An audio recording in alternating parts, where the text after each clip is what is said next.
शुरू से ही मैं उनके साथ रहा, हर पिक्चर में हम थे। सबसे मकबूल जो कामयाब पिक्चर हुई थी वो शहीद बिगिनिंग में शहीद हुई थी। आज तक उसकी छाप छोटी बहुत लोगों ने वही बनाने की कोशिश की, लेकिन वो वहाँ उस इंतहा तक नहीं पहुँच सके। वो पिक्चर रियल लोकेशन में शूटिंग की गई थी, जेल के अंदर 75%।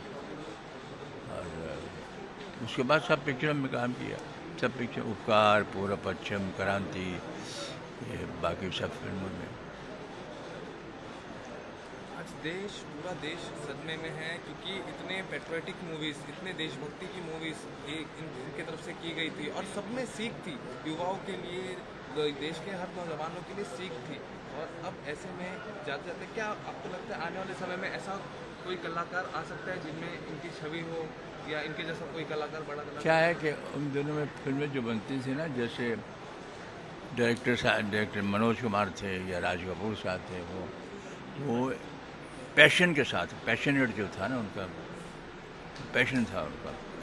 और दूसरी चीज़ों में पैसा ज़्यादा खर्चते, लेकिन जहाँ तक उनका सवाल है पिक्चर बनाने का, वो कभी कॉम्प्रोमाइज़ नहीं करते थे। करोड़ों रुपये खर्च भी हो जाए, लेकिन शॉर्ट उनको जो चाहिए वही होना चाहिए। बहुत सी मिसालें हैं। एक शूटिंग के दौरान में, क्रांति के दौरान में, उसने अपने प्रोडक्शन वाले को बोला कि 500 आदमी लेके आना। उन दिनों में तो वो उसने कहा 5000 आदमी के लेके आना। 400-500 आदमी इकट्ठे करके ले आया कि कर देंगे। तो क्या है, मैंने कितने कहा था? 5000 कहे थे, तो 5000 आदमी चाहिए।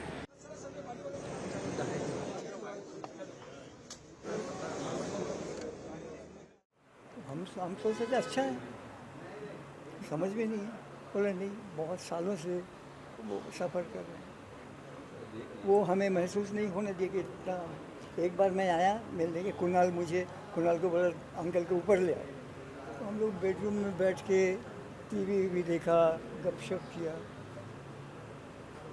वो हमें तारीफ़ करते थे कि विश्वजीत, तुम्हारा जो 20 साल बाद का गाना है, कहीं दीप जले कहीं दिल, वो बेस्ट है। मैं बोलता था नहीं, तुम्हारा वो कौन सी भी जो नैना बरसे गाना, वो बेस्ट है। तो हम लोग सस्पेंस फिल्म में एक साथ किया। वो बोलता तुम्हारा कोहरा का वो गाना बड़ा अच्छा है, झूम झूम।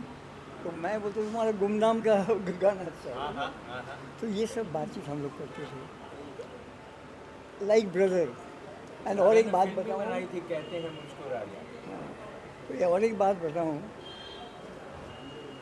हमने क्रिकेट खेला था, एक पार्लियामेंट के मेंबर वर्सेस बॉलीवुड स्टार्स।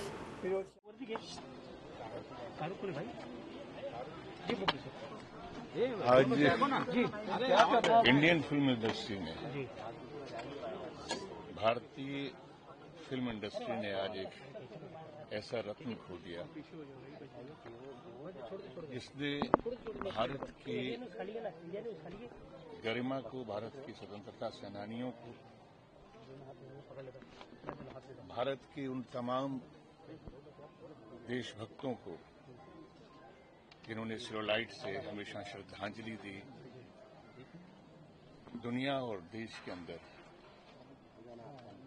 उस गौरव को दिखाया जो भारत की गरिमा है। एक ऐसा राइटर, एक ऐसा एक्टर, एक ऐसा डायरेक्टर जो देशभक्ति की बात कहने वाला, एक नोबल इंसान जिसने हमेशा लोगों के दिल में प्यार से जगह बनाई। मुझे याद है, मैं उनसे आशीर्वाद लेने के लिए गया था जब मैं शहीद ऊधम सिंह शुरू कर रहा था। तो मैंने उनको, जब मैंने कहा कि मैं ये फिल्म शुरू कर रहा हूँ, उस वक्त वो दिल्ली में थे, दिल्ली में आए हुए थे अपने फ्लैट के अंदर, सागर अपार्टमेंट्स में। मुझे पता लगा तो मैं गया, मैंने कहा मैं ये जरूरत कर रहा हूँ, शहीद ऊधम सिंह बना रहा हूँ, मुझे आपकी जरूरत पड़ेगी। उन्होंने आशीर्वाद दिया। चलते हुए मैंने कहा, कि मैं सिर्फ इतना कहना चाहता हूँ, आपने इंस्पायर किया है, और जिस तरह से आज भगत सिंह आपके सूरत से पहचाने जाते हैं, आपके किरदार से पहचाने जाते हैं। हमारी जनरेशन को और आने वाली जनरेशनों को अगर भगत सिंह का चेहरा याद है तो मनोज कुमार जी का चेहरा है। उन्होंने कहा कि तुम राज तू बहुत अच्छा करेगा। ये आशीर्वाद उनसे मिला और वो एक वाकई एक इंस्पायरिंग व्यक्ति थे। फिल्म कंप्लीट हो गई थी, शूटिंग, मुझसे पूछा कि भाई कितनी बन गई, और मैंने ऊपर वाले की और उनका आशीर्वाद है कि मैंने उनको वो फिल्म दिखाई थी जब रफ कट था। उन्होंने फिल्म देखने के बाद में बहुत आशीर्वाद दिया। मेरी पूरी टीम से, डायरेक्टर से, सबसे वो मिले। कुछ एक चीजें थी छोटी छोटी उन्होंने बताई, हमने वो कट की, कुछ चीजें इनकॉर्पोरेट की, वो सिर्फ डायलॉग्स में ही था। एक व्यक्तिगत उनका आशीर्वाद रहा हमेशा, और मेरे सामाजिक जीवन में भी उनका आशीर्वाद हमेशा मुझे मिलता रहा। बस आज फिल्म इंडस्ट्री ने, हिंदुस्तान ने, भारत ने एक अनमोल हीरा खो दिया है। मैं बहुत ही नमन के साथ में उनको श्रद्धांजलि देता हूँ। सर, राजा मुराद साहब ने कहा कि एक भारत कुमार के आगे भारत रत्न लग जाना चाहिए, ऐसा सरकार से आग्रह किया, क्या मांग करेंगे? देखिए, इसमें कोई दो राय नहीं है कि मनोज कुमार जी ने जो भारत की एक जो गरिमा थी, भारत का जो नाम था, अगर राजा भरत के बाद में दोबारा से उसको प्रचलित में लाए, प्रचलन में लाए, तो पंडित मनोज कुमार थे। और वाकई जो उन्होंने काम किया है, उन काम से और जो उन्होंने अपनी जगह बनाई फिल्म इंडस्ट्री में और पूरे दुनिया के अंदर, जो अपने सिनेमा से जो उन्होंने पहचान बनाई, वो भारत रत्न के लायक है। यही कहूंगा, हर खुशी हो वहां तू जहां भी रहे, हर खुशी हो वहां तू जहां भी रहे, जिंदगी हो वहां तू जहां भी रहे। ये अंधेरे मुझे इसलिए हैं पसंद, इनमें साया भी अपना दिखाई न दे। रोशनी हो वहां, रोशनी हो वहां तू जहां भी रहे, जिंदगी हो वहां तू जहां भी रहे। इन्हीं की फिल्म का गाना है, उपकार का। ये अंतिम पल है जब आप आखिरी बार देख पाएंगे मनोज कुमार जी को। जी हाँ, भारत के इस महान सुपूत के दर्शन करने आया हूं, जिसने जो देशभक्ति की मशाल जलाई थी देशवासियों के दिल में, वो आज तक वो मशाल जल रही है। वो मशाल जो है बुझी नहीं है और कभी बुझेगी भी नहीं। एक अभिनेता होने के साथ साथ क्या निर्देशक थे, क्या लेखक थे, क्या पटकथा लेखक थे, क्या कैमरे की उन्हें समझ थी, क्या म्यूजिक का उनको सेंस था, और क्या कैरेक्टर होते थे उनके, माँ का कैरेक्टर, भाई का कैरेक्टर, उनकी क्या कुर्बानियां होती हैं अपने परिवार के लिए। मैं सिर्फ एक बात कहूंगा कि जो हमारे भारत आज जा रहे हैं, भारत सरकार से आग्रह करूंगा कि भारत के बाद रत्न लगा दें, तो हमारा भारत भारत रत्न हो जाए। भारत रत्न की मांग करते हैं सरकार। जी जी, शुक्रिया।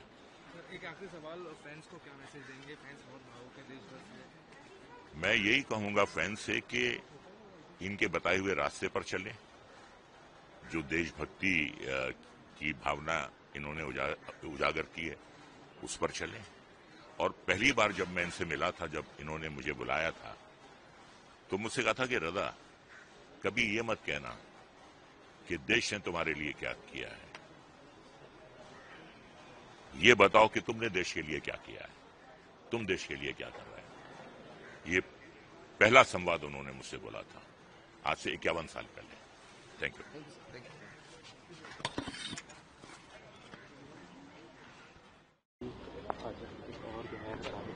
मेरी बहुत सी यादें हैं भैया उनके साथ, और यादें मैं एक ही बात कहूँगा कि वो मेरी फिल्म मेकर बनने में मेरे लिए बहुत प्रेरणा थे और मेरा मार्गदर्शन भी करते थे। मैं उनको मिलने भी जाता था और उन्होंने मेरे को बहुत सहायता की, सलाहें दी कि अच्छा राइटर और अच्छा डायरेक्टर क्या होता है।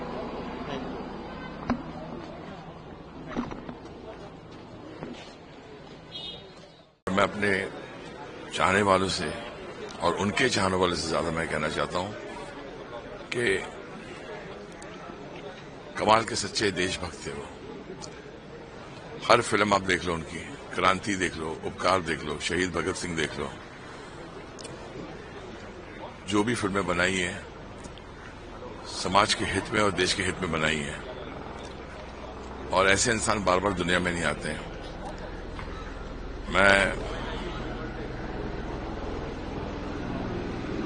इतना कहूंगा कि मनोज कुमार साहब की फिल्में, उनके गाने, उनके निर्देशन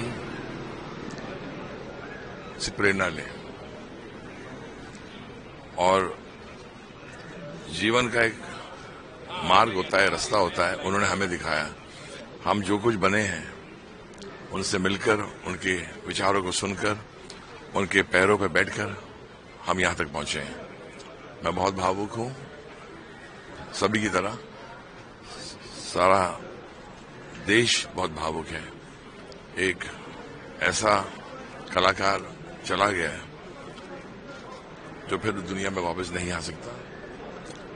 और ये भी मैं कहना चाहता हूं कि ये हमारे साथ ही रहेंगे, ये गई नहीं है। इनकी फिल्में हमें प्रेरणा देती रहेंगी और मैं उनके परिवार के लिए प्रार्थना करता हूं कि भगवान उनको बहुत शक्ति दे इस सदमे को बर्दाश्त करने के लिए। मनोज जी हमारे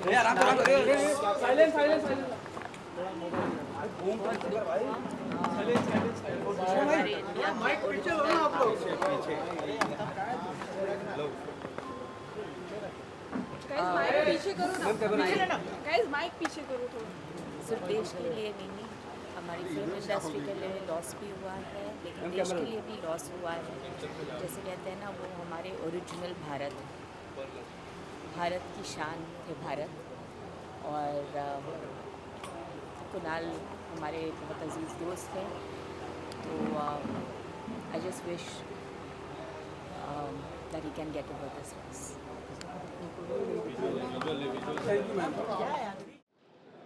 तो सर क्या कहना चाहेंगे मनोज कुमार जी के बारे में? कैसा रिश्ता था आपका उनके साथ? कैसे उन्हें श्रद्धांजलि देंगे?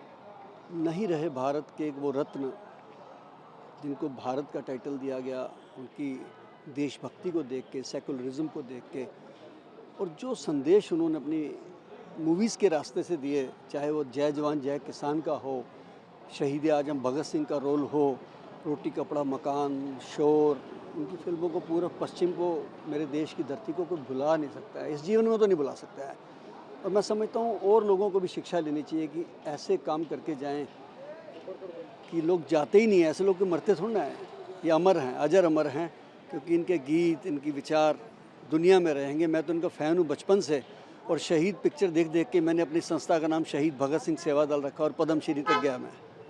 सर आप काफ़ी करीबी रहे हैं उनके, कैसा रिश्ता रहा है आपका उनके साथ? बाप बेटे का रिश्ता रहा है और एक दोस्त का भी रहा है। जब भी फ़ोन करते थे, पिता की माफक भी करते थे। कोविड में उन्होंने मुझे बहुत हौसला दिया कि शंटी डरना मत, घबराना मत, डट के सेवा करना, और भगत सिंह की तरह देश के लिए कुछ करके जाना, दुनिया याद करेगी। तो क्या एक वो ऐसी चीज़ थी जो मनोज कुमार जी को बाकी लोगों से अलग करती थी? मनोज कुमार जी की देशभक्ति, उनकी भावना, बहुत दिल से वो प्यार करते थे देश को, और मैं समझता हूँ कि मानवता पे जो उन्होंने छाप छोड़ी है, उससे सब लोगों को संदेश लेना चाहिए। और मैं तो यही कहूँगा कि जो वो कहते थे कि मजहब नहीं सिखाता आपस में बैर रखना, एग्जैक्ट उनके ऊपर फिट बैठता है। उन्होंने अपने जीवन में यही सब कुछ किया है, लोगों को देशभक्ति की राह दिखाई है। मैं उनको सैल्यूट करता हूँ। फिल्म इंडस्ट्री के बहुत ही ऊंचाई पे जो हैं, उनका नाम हमेशा रहेगा। मैं है इसके लिए बोल रहा हूँ क्योंकि उनका नाम हमेशा रहेगा। वो मनोज कुमार जी, जिसे हम प्यार से भारत कुमार कहते थे, उनका लॉस हमेशा महसूस होगा। He is done great films, जैसे सस्पेंस थ्रिलर भी, उसमें भी काम किया है उन्होंने, और जो भारत का नाम रोशन करने वाले फिल्म्स हैं उसमें भी काम किया, जैसे पूरब और पश्चिम है, रोटी कपड़ा मकान हो, और हिज वर्क वॉज इनक्रेडिबल। और उन्होंने हमेशा अपनी फिल्मों में एक मैसेज दिया है, और वो मैसेजेस हम लोग क्रांति जैसे फिल्म देख के हम लोग हमेशा अपने दिल में वो मैसेजेस रखनी चाहिए, सीखनी चाहिए, और बस दिल से भारत कुमार जी के लिए श्रद्धांजलि।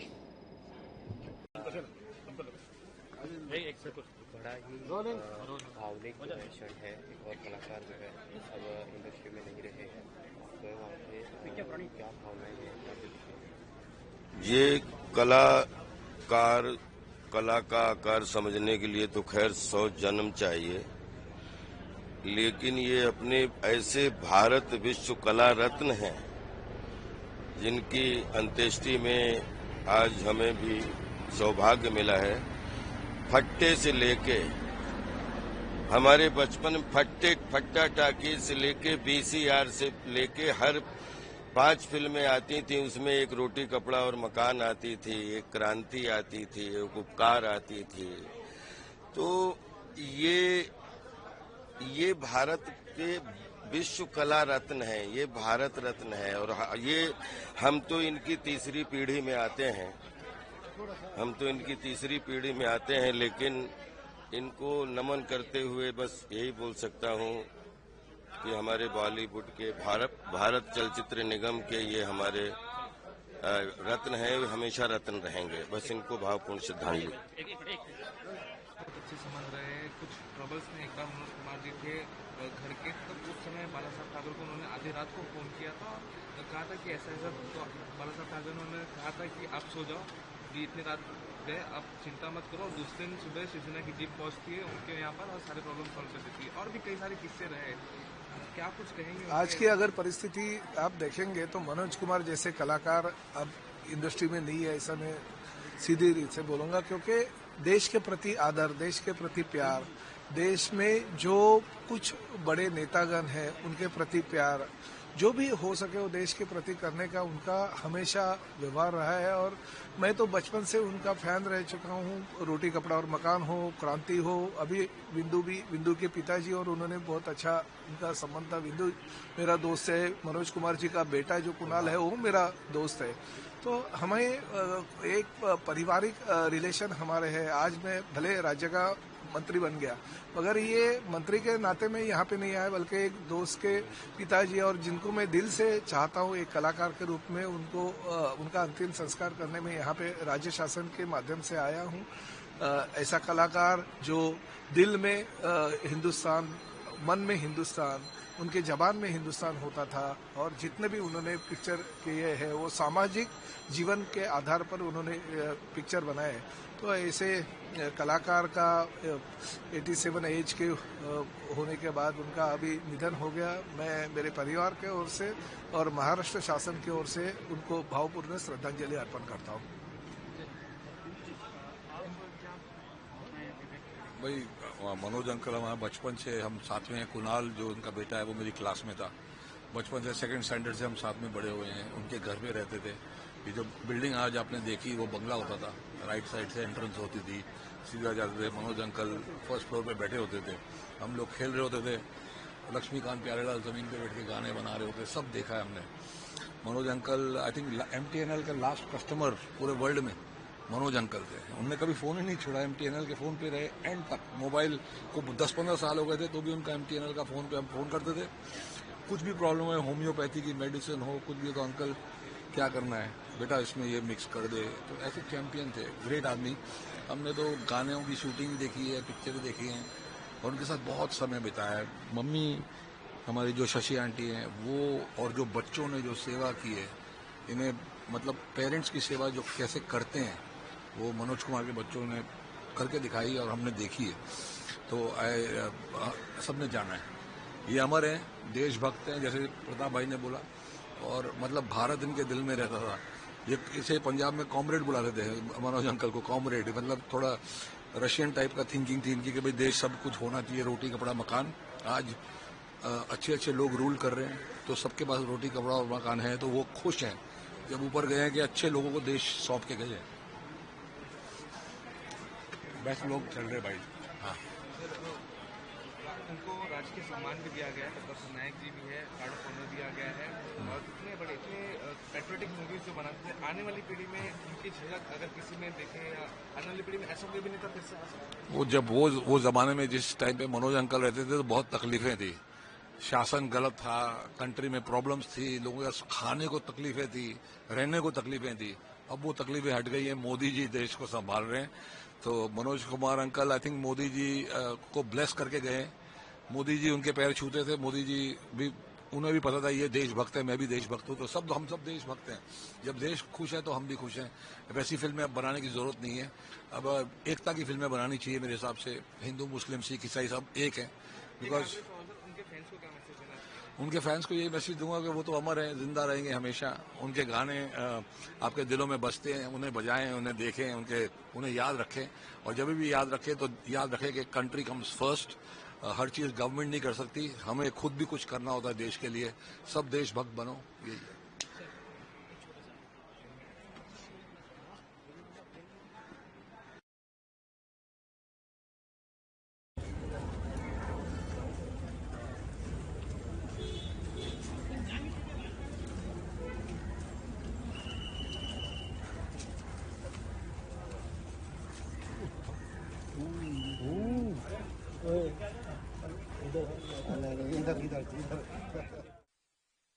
जी, उनके फैंस को क्या मैसेज देंगे? बीते 2 दिन से पूरा देश सदमे में काफी पैट्रियोटिक मूवीज करते थे, और जिस तरह से उस जमाने में जब काफी कठिनाई थी, काफी मुश्किल थी उस जमाने में वैसे मूवीज बनाना, और एक एग्जाम्पल